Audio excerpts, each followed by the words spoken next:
Supreme कोर्टाविषयी केलेली वक्तव्य अखेर किरण रिजिजू यांना भोवलेली आहेत। केंद्रीय कायदा मंत्री पदावरून रिजिजू यांना हटवण्यात आलं। कॉलेजियमच्या विषयामध्ये रिजिजू यांच्या वक्तव्यामुळे केंद्र सरकार आणि सुप्रीम कोर्टात संघर्षाची स्थिती निर्माण झाली होती आणि त्यामुळे पंतप्रधान नरेंद्र मोदींनी हा निर्णय घेतल्याची चर्चा सुरू आहे।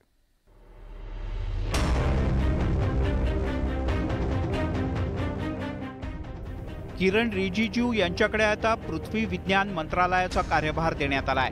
किरण रिजिजू हे ईशान्य भारतातील आहेत। मंत्रिमंडळात एकमेव बदल करण्याचं नेमकं कारण काय हे अद्याप स्पष्ट झालेलं नाही।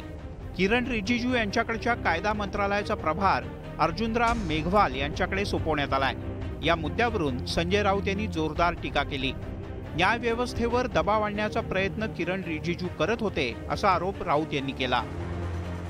न्याय व्यवस्थेत राजकारण आणि दबाव आणण्याचा प्रयत्न किरण रिजिजू करत होते हे सगळ्यांना माहिती आहे। त्या दबावाला आपली न्याय व्यवस्था बळी पडली नाही आणि शेवटी किरण रिजिजू यांनाच प्रधानमंत्र्यांना बदलावं लागलं।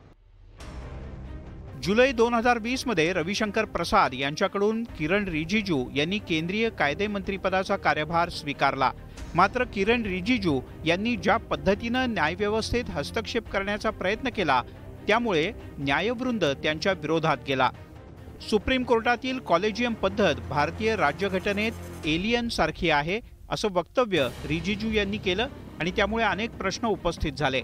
परिणामी केंद्र सरकारला याची दखल घ्यावी लागली। वाढत असलेला वाद रोखण्यासाठी केंद्रानं किरण रिजिजू यांच्याकडचा कार्यभार काढून घेतल्याची चर्चा आहे।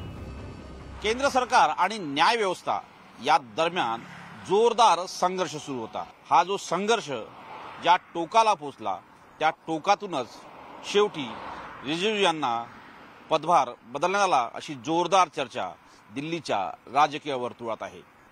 नवी दिल्लीहून व्हिडिओ जर्नलिस्ट मनमोहनसह प्रशांत रामदास, न्यूज 18 लोकमत।